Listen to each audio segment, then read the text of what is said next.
Hello friends, welcome back to my YouTube channel Krishna law classes.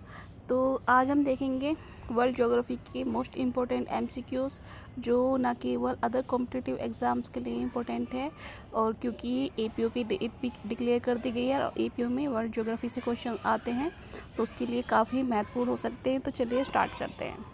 तो ये selected question है, तो इसलिए अच्छे से देखिए गए। तो महाविस्फोटक सिद्धांत यानी बिग बैंग थ्योरी जो है किससे संबंधित है? तो ये ब्रह्मांड की उत्पत्ति से संबंधित है और इसके प्रतिपादनकर्ता कौन थे? तो जॉर्ज डेमन के द्वारा ये थ्योरी दी गई थी, बिग बैंग थ्योरी।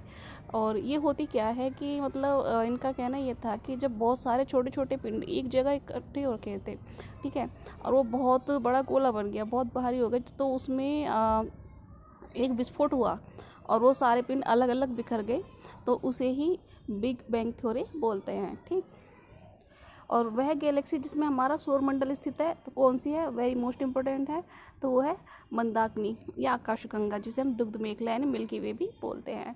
आकाशगंगा वर्गीकृत की गई है तो उसका कैसा आकार है? तो ये सर्पिलाकार है, मतलब ऐसे टेढ़ी तिरछी जैसा सांप होता है ना, इस तरह से सर्पिलाकार गैलेक्सी के रूप में है हमारी आकाशगंगा। ठीक, और ब्रह्मांड वर्ष यानी कॉस्मिक ईयर कौन सा ईयर कहलाता है? तो ये सूर्य द्वारा गैलेक्टिक केंद्र की एक परिक्रमा करने में लगने वाला समय है। ठीक है, ब्रह्मांड वर्ष कॉस्मिक ईयर। ठीक है, सूर्य जब गैलेक्टिक केंद्र की एक परिक्रमा करता है तो उसे हम क्या बोलते हैं? Cosmic year. और हमारी आकाशगंगा के केंद्र की परिक्रमा करने में सूर्य को समय लगता है कितना? तो 22 से 25 करोड़ वर्ष। ठीक है, जो हमारी आकाशगंगा है, मिल्की वे है, तो उसकी परिक्रमा करने में सूर्य को पूरे 22 से 25 करोड़ वर्ष लगते हैं। और तारे के विकास क्रम में सर्वप्रथम क्या होता है? तो प्रोटोस्टार का निर्माण होता है। जब तारे का जब विकास होना, जब उसकी उत्पत्ति होनी स्टार्ट होती है तो धीरे धीरे होती है, तो सबसे पहले क्या होता है? वो एक प्रोटोस्टार के रूप में उसका निर्माण होता है। ठीक है, तारे का रंग सूचक है किसका? उसके ताप का, तो उसका जैसा ताप होगा वही इसी तरह का उसका रंग होगा। ठीक, और वह सीमा जिसके बाहर तारे आंतरिक मृत्यु से ग्रसित होते हैं, तो कौन सी सीमा है? तो वो है चंद्रशेखर सीमा, जिसके बाहर तारे आंतरिक मृत्यु से ग्रसित होते हैं। ठीक है, और तारों के कारण विघटित आकाशीय परिघटना है तो इसे क्या बोलते हैं? कृष्ण विवर। ठीक, तो बहुत पूछा गया क्वेश्चन है ये। ठीक, कृष्ण विवर क्या है? तो तारों के कारण एक घटित आकाशीय परिघटना है। और कृष्ण छेद यानी ब्लैक होल के सिद्धांत को किसने प्रतिपादित किया था? तो ये एस चंद्रशेखर ने किया था। ठीक, और अब यहाँ पे असर्शन और रीज़न है। तो असर्शन है कृष्ण क्षेत्र एक ऐसा खगोलीय अस्तित्व है जिसे दूरबीन से देखा नहीं जा सकता। ठीक, और कृष्ण क्षेत्र पर गुरुत्वीय क्षेत्र इतना प्रबल होता है कि ये प्रकाश को भी बच निकलने नहीं देता है। तो यहाँ पर ए और आर दोनों सही हैं और आर ए की सही व्याख्या भी करता है। ठीक, कृष्ण क्षेत्र अंतरिक्ष में एक पिंड है, ठीक है, जो किसी भी प्रकार के विकिरण को बाहर नहीं आने देता है और इस गुण का कारण है इसका बहुत उच्च घनत्व होना। ठीक, सुपरनोवा क्या है? तो सुपरनोवा एक मृतप्राय तारा है, ठीक है, जो कि इस तरह से है, मृत अवस्था में है, वो मृतप्राय तारा है सुपरनोवा। अंतरिक्ष में तारामंडलों की संख्या कितनी है? तो यह 88 यानी 88 है तारामंडलों की संख्या अंतरिक्ष में, पूछा जा सकता है। ठीक है, याद रखनी 88। ठीक है, पल्सर, कृष्ण विवर, क्वासर एवं भंगुर तारा आदि हैं कौन सी खगोलीय वस्तुएं हैं? ठीक है, पल्सर, कृष्ण विवर, क्वासर एवं भंगुर तारा कैसी खगोलीय वस्तुएं हैं? अंतरिक्ष में नहीं पाया जाता है, तो क्या नहीं पाया जाता है? ब्रिस्टल स्टार और कृष्ण मास्टर। ठीक, और एक निश्चित आकृति में व्यवस्थित तारों का समूह क्या कहलाता है? तो उसे हम बोलते हैं नक्षत्र। ठीक है, जो कि एक निश्चित आकृति में व्यवस्थित होता है। और हबल अंतरिक्ष टेलीस्कोप ने पहली बार एक दूरस्थ तारे के समूह की छाया भेजी है। तारे का नाम क्या है? वो है बीटलक्यूस। सौरमंडल के सभी 8 ग्रहों में सर्वाधिक मध्य घनत्व है, तो सर्वाधिक माध्य जो घनत्व है किसका? पृथ्वी का 5.5 ग्राम। ठीक, और पृथ्वी और सूर्य के बीचों बीच स्थित अंतरिक्ष यान में बैठे व्यक्ति को दिखाई पड़ेगा कि आकाश कैसा है? स्याह काला है। ठीक है, जो पृथ्वी और सूर्य के बीच स्थित अंतरिक्ष यान में कोई बैठा है तो उसे आकाश बिल्कुल स्याह काला दिखाई देगा और तारे टिमटिमाते नहीं हैं। ठीक, और पृथ्वी के संगठन में मुख्य तत्व क्या है?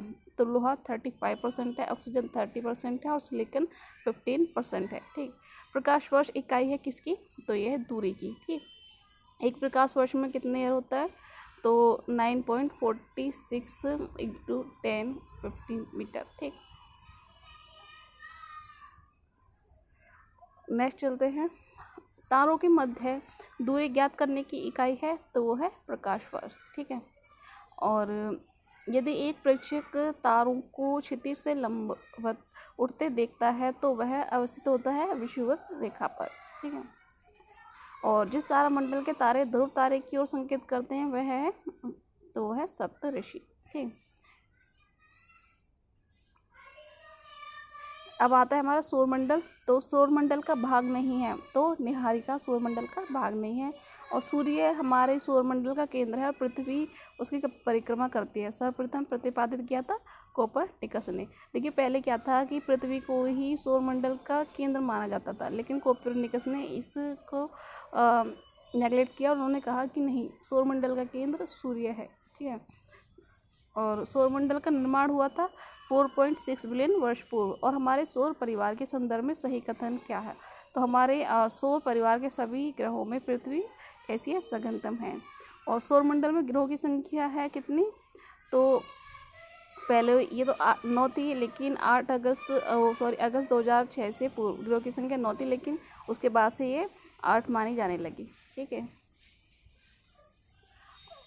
एक ग्रह था प्लूटो, उसे हटा दिया गया। ठीक, उसकी ग्रहों की श्रेणी से, क्योंकि जो ग्रहों के लिए जो गुण होने चाहिए वो उसके अंदर नहीं थे। ठीक, सूर्य से दूरी के क्रम में वह 2 ग्रह जो मंगल और यूरेनस के बीच हैं, तो वो हैं बृहस्पति और शनि। ठीक,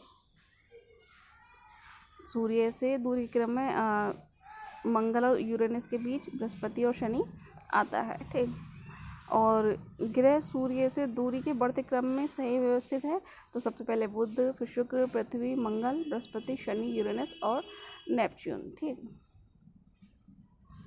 और उसके बाद आते हैं सूर्य तथा पृथ्वी के मध्य ग्रह हैं कौन, बुध एवं शुक्र। ठीक, पृथ्वी स्थित है शुक्र एवं मंगल के मध्य में। ग्रहों के बारे में सत्य कथन क्या है, तो ये अप्रकाशमान होते हुए भी चमकते हैं। ठीक है, अब यहाँ पर सूची 1 को सूची 2 से सुमेलित करना है। तो सौरमंडल का सबसे छोटा ग्रह बुध है, सौरमंडल का सबसे बड़ा ग्रह बृहस्पति है, और सौरमंडल में सूर्य से दूसरे स्थान पर ग्रह वह है शुक्र। ठीक, और नेक्स्ट है सूर्य के निकटतम ग्रह बुध है, और सौरमंडल का मंदतम गति वाला ग्रह वरुण है।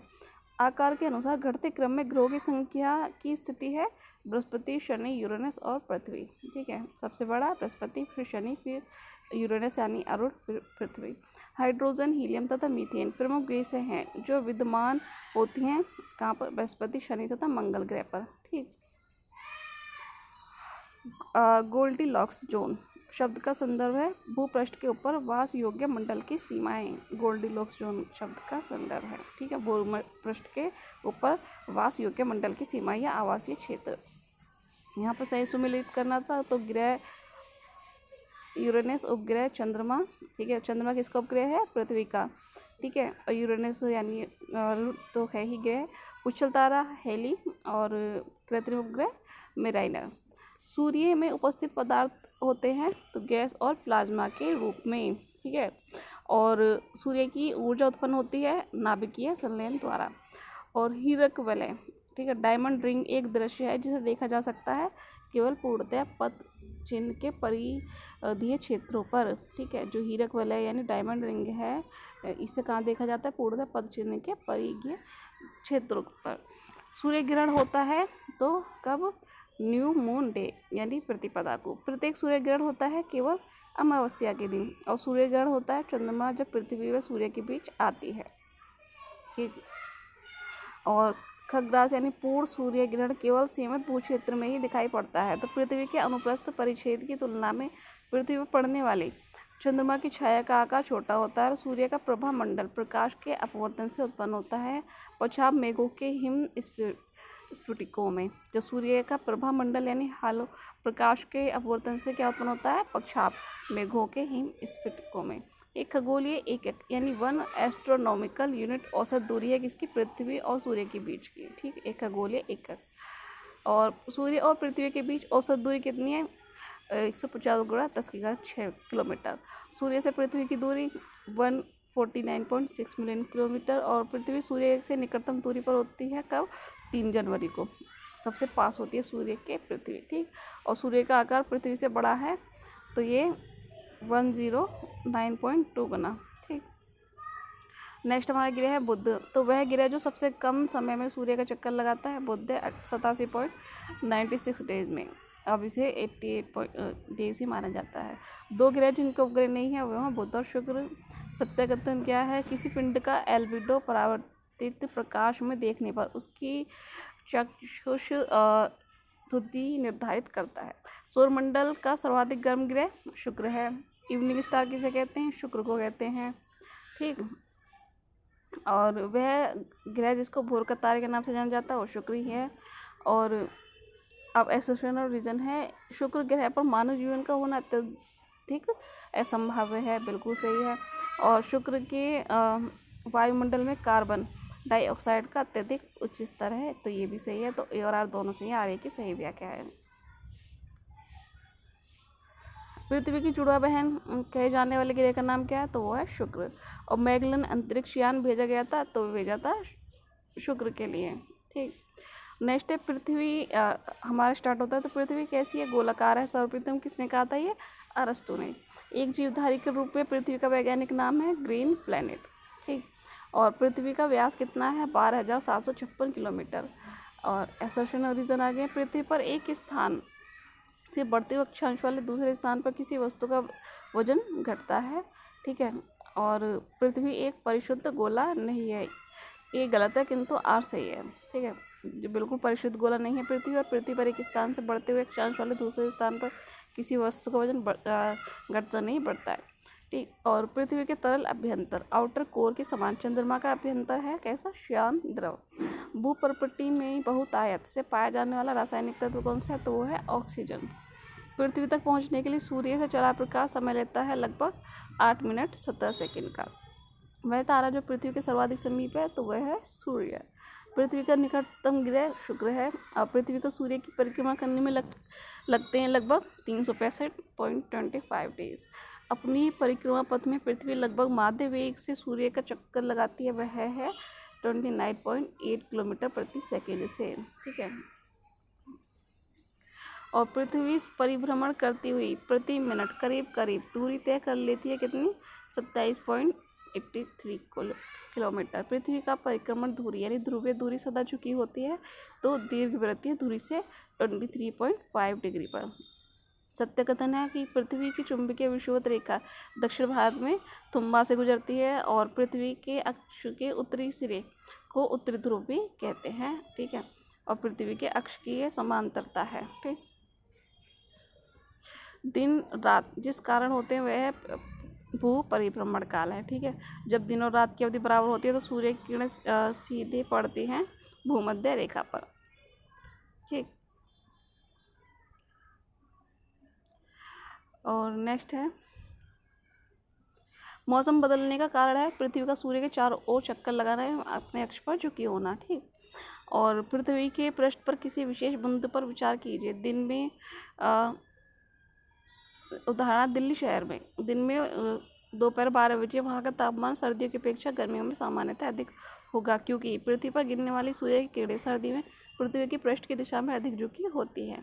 अगर सूर्य और पृथ्वी के बीच की दूरी 1/4 कम हो जाए तो सबसे अधिक संभावना होगी हमारे वर्ष की अवधि कम हो जाएगी। पृथ्वी पर मरुभूमि होने की संभावना अधिक रहती है तो 23 डिग्री अक्षांश के पास। कृत्रिम उपग्रह हमेशा पृथ्वी से पूर्वी दिशा में छोड़े जाते हैं, ठीक है। और पृथ्वी ये गलत है, ठीक है। और पृथ्वी पश्चिम से पूर्व की ओर चक्कर लगाती है और इसलिए उपग्रह का विकास वेग मिल जाता है, तो ये सही है। पृथ्वी के परितः घूमने वाले कृत्रिम उपग्रह से बाहर गिराई गई गेंद पृथ्वी के परितः उपग्रह के समान आवर्तकाल के साथ उसी की कक्षा में घूमती रहेगी।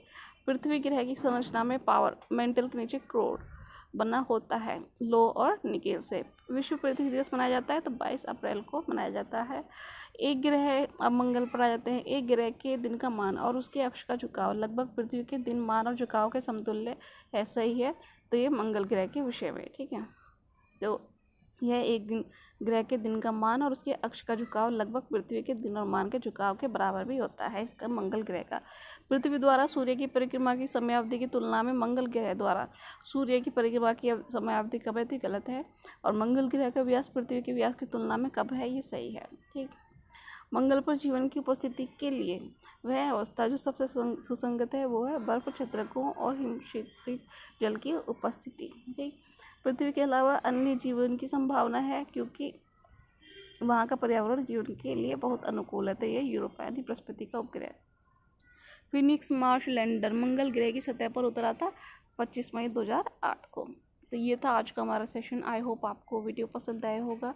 अगर आप चाहते हैं कि हम आगे भी ऐसे ही वीडियो और लाएं तो प्लीज़ कमेंट करके बताइएगा। अगर वीडियो अच्छा लगा हो तो प्लीज़ चैनल को लाइक, सब्सक्राइब एंड शेयर कीजिएगा। Thanks for watching.